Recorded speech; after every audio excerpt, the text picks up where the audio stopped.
Bismillahirrahmanirrahim. Assalamualaikum warahmatullahi wabarakatuh. Kami dari kelompok 2 akan mempresentasikan materi mengenai Habitat Innovation. Anggota dari kelompok 2 sendiri terdiri dari 8 orang, yaitu ada Yuyun Siti Nurfadila, Ilya Natasha Rovina, Putri Dewi Tanti Ningrum, Sito Mutiara Ramadan, Mutia Dewi Prameswari, Asti Nurul Zahrani, Nadia Zahranur, dan Fadilah Anggraini.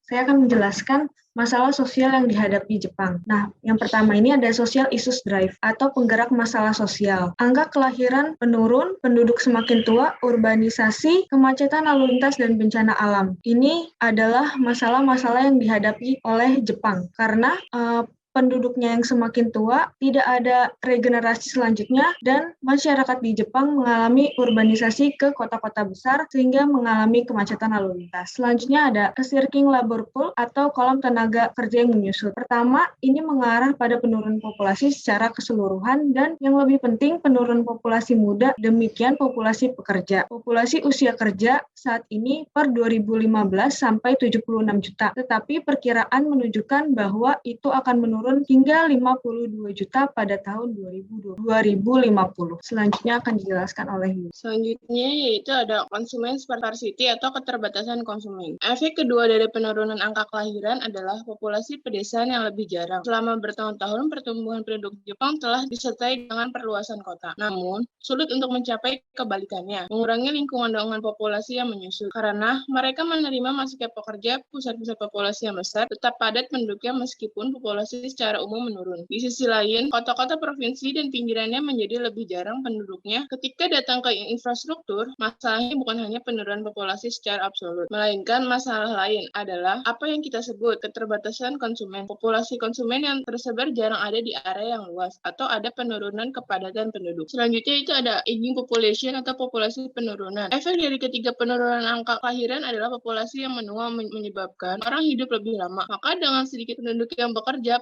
pertumbuhan ekonomi akan berhenti dan pajak yang dibayarkan kepada pemerintah menjadi sedikit. Meskipun begitu, fakta mengungkapkan bahwa pengeluaran kesejahteraan sosial bagi populasi orang yang berumur panjang lebih besar penerimaan pajak yang lebih sedikit. Juga membuat pemerintah kehilangan sumber daya keuangan yang diperlukan untuk mengatakan ketidaksetaraan sosial. Akibatnya, Jepang akan kehilangan daya saing dan produktivitasnya akan semakin menurun. Selanjutnya akan dibacakan oleh teman saya yaitu Ilya Natasha Rovina. Selanjutnya ada aging infrastruktur atau yang menua. Infrastruktur dasar yang banyak dibangun pada era kejayaan pertumbuhan ekonomi di Jepang dari tahun 1950 sampai dengan 1970-an. Dan dengan lebih dari setengah abad berlalu saat itu, jalan, jembatan, saluran air, dan infrastruktur lainnya mulai memburuk.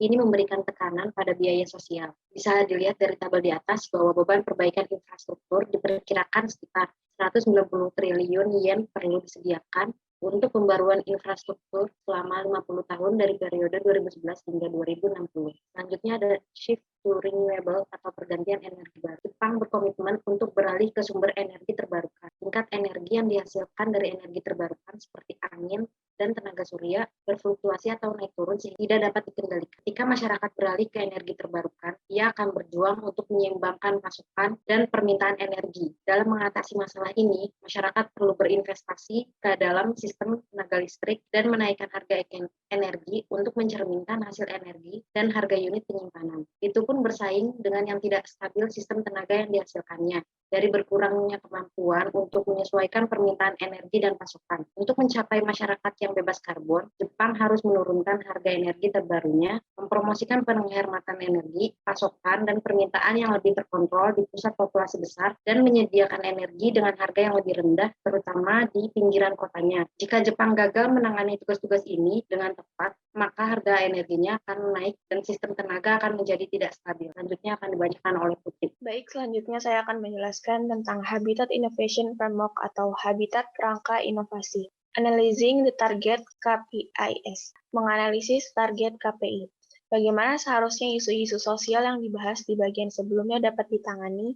Jepang menghadapi kekhawatiran bagaimana seharusnya mengakomodasi biaya sosial yang meningkat dengan output produktif yang menyusut. Kita harus menghindari jatuh ke perangkap dan solusinya adalah memaksa orang untuk hidup hemat. Hasil kebijakan dapat diukur dengan indikator kinerja utama menurut numerik atau KPI. yang menjelaskan biaya dan pengeluaran. Tapi terlalu banyak fokus pada target numerik mungkin memikat kita untuk berpikir bahwa kita harus berusaha untuk menjaga biaya minimum dan jam kerja selama mungkin. Satu-satunya cara untuk mencapai pengurangan emisi karbon atau konsumsi energi total adalah dengan beralih ke energi terbarukan. Namun, beralih ke energi terbarukan untuk semua kebutuhan energi tidak mungkin dilakukan di jangka pendek. Sebaliknya, kita harus menunjukkan bahwa aktivitas total dan konsumsi energi sampai batas tertentu dapat independen satu sama lain. Misalnya, jika AC Anda mati secara otomatis, aliran udara di dalam ruangan dikosongkan, maka Anda dapat menghemat energi tanpa mengorbankan apapun. Selanjutnya, deriving an approach from the formula, atau menurunkan pendekatan dari rumus. Dari rumus tersebut, komponen transformasi struktural menyarankan cara-cara di mana kerangka kerja konvergensi cyberfisik dapat digunakan dalam proses pembuatan kebijakan. Bagaimana komponen inovasi teknologi membantu kita? Ini memberitahu kita bagaimana kerangka kerja konvergensi cyberfisik dapat membantu mewujudkan sumber daya yang efisien di masyarakat. Komponen ini dapat meminta kita untuk menyebarkan data dengan cara yang menghasilkan layanan baru untuk mendukung kualitas hidup masyarakat. Ini juga menekankan bahwa warga harus berinisiatif dalam menggunakan data untuk membuat perubahan di masyarakat. Selanjutnya akan dipaparkan oleh rekan saya, yaitu Sito Mutiara Ramadhan. Baik, terima kasih Putri Dewi. Selanjutnya saya akan menjelaskan bagian using the Habitat Innovation Framework to solve social issues atau yang diterjemahkan dalam bahasa Indonesia menggunakan kerangka inovasi habitat untuk memecahkan masalah sosial utama. Yaitu ada poin utama resident as the actor of innovation atau warga sebagai pelaku inovasi. Menurut habitat inovasinya, begitu publik mengambil inisiatif dalam menggunakan data, akan memungkinkan untuk menyeimbangkan penyelesaian masalah sosial dengan pertumbuhan ekonomi dan menciptakan kondisi yang diperlukan untuk transformasi kota yang berkelanjutan. Hal ini bagaimana inovasi habitat dapat membantu mengantarkan teknologi sosial 5.0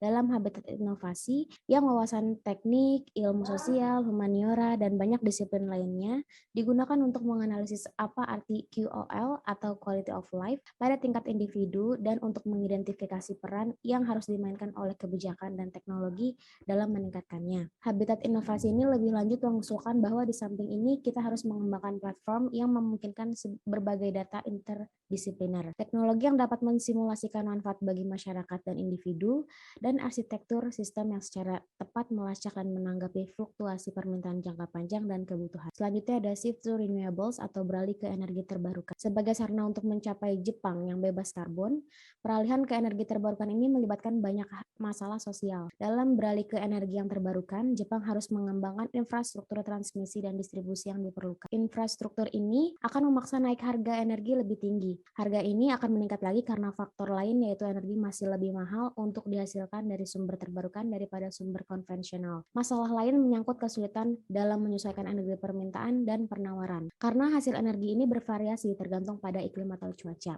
Ini tidak selalu memungkinkan untuk menghasilkan energi sesuai dengan permintaan. Ketidakseimbangan dalam penawaran dan permintaan yang menimbulkan risiko banyak ini mengakibatkan pemadaman listrik yang besar-besaran. Inovasi habitat bertujuan untuk mengurangi emisi karbon serta tetap hidup dalam kesejahteraan dan hidup dengan nyaman.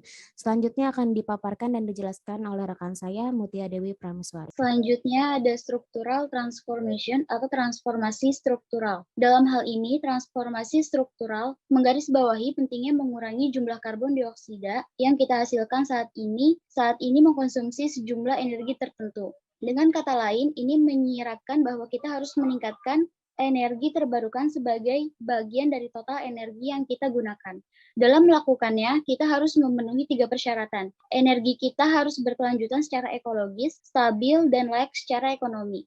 Dengan demikian, ketika mempertimbangkan sistem tenaga dasar, misalnya kita harus memastikan bahwa kekuatan lokal jaringan distribusi mampu menyalurkan daya ke zona konsumsi di dalam wilayah, dan bahwa jaringan transmisi daya yang lebih luas dapat menyalurkan daya ke seluruh setiap wilayah. Untuk memastikan stabilitas sistem tenaga, perlu untuk menyebarkan teknologi kontrol berbasis TI dan disetel dengan baik. Untuk memperkirakan permintaan secara lebih efektif, perlu mengumpulkan data dari pemangku kepentingan, termasuk bisnis dan aktor sosial. Selanjutnya ada technological innovation atau inovasi teknologi. Inovasi teknologi merupakan sarana untuk menghilangkan pemborosan konsumsi energi di tingkat masyarakat luas. Tujuannya adalah untuk mendorong masyarakat untuk menggunakan lebih sedikit energi, sehingga dapat menurunkan total konsumsi energi tanpa harus efektif mengekang aktivitas orang. Teknologi ini harus dibarengi dan dibatasi oleh teknologi yang menjamin privasi pribadi. Pelaku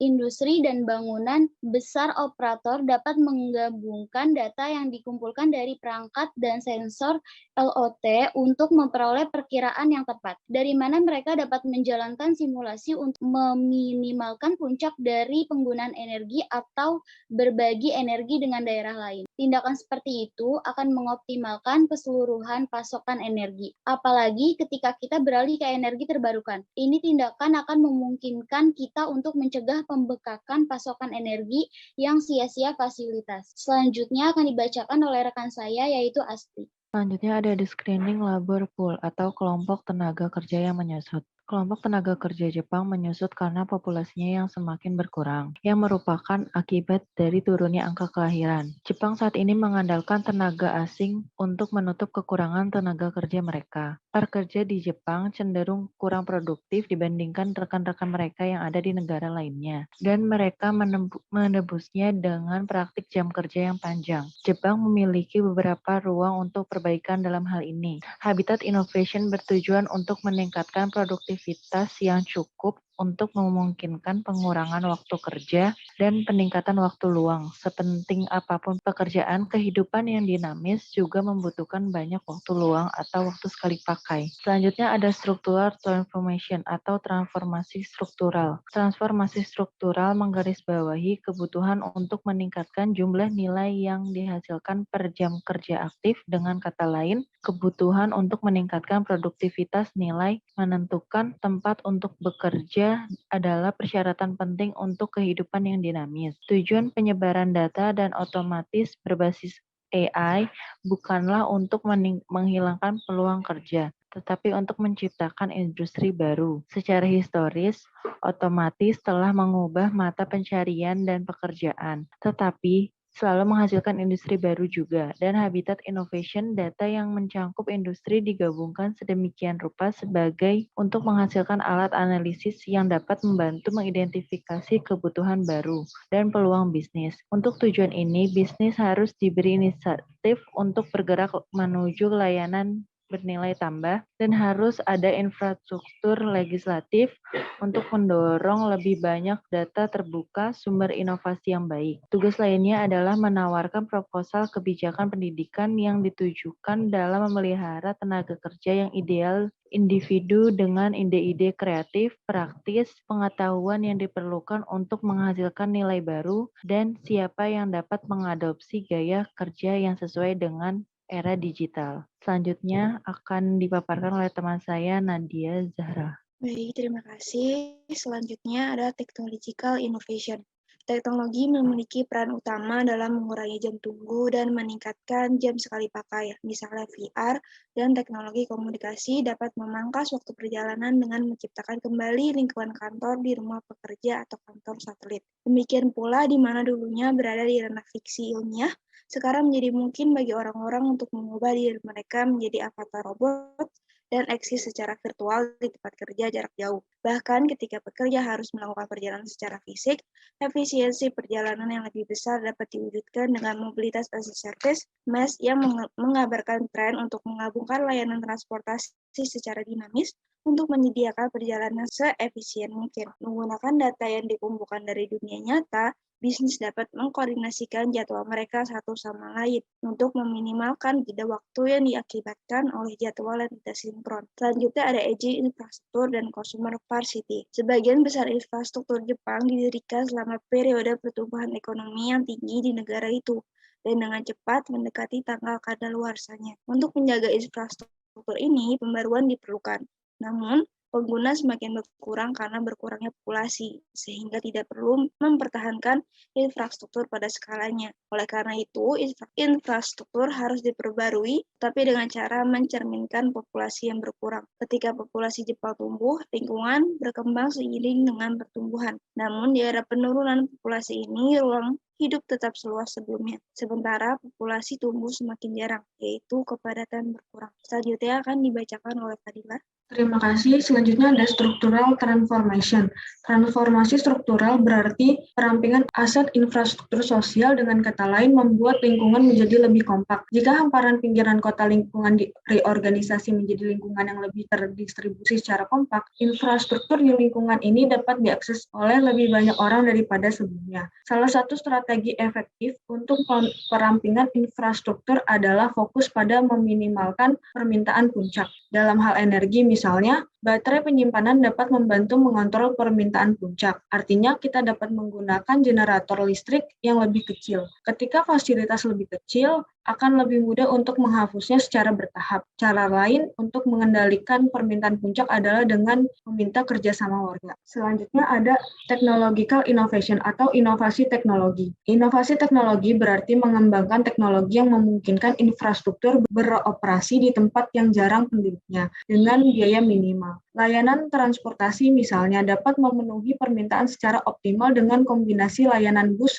dan berbagi mobil yang memungkinkan penjadwalan variabel secara dinamis. Di sisi lain, aplikasi TI dapat memberikan layanan tanpa harus berpergian. Contohnya termasuk pembelajaran jarak jauh, perawatan kesehatan jarak jauh, dan pemantauan perawatan lansia jarak jauh, yang masing-masing dapat dioperasikan dengan biaya yang lebih rendah daripada perjalanan untuk layanan tersebut. Sekian pemaparan dari kelompok 2, kurang lebih mohon maaf. Wassalamualaikum warahmatullahi wabarakatuh. Terima kasih.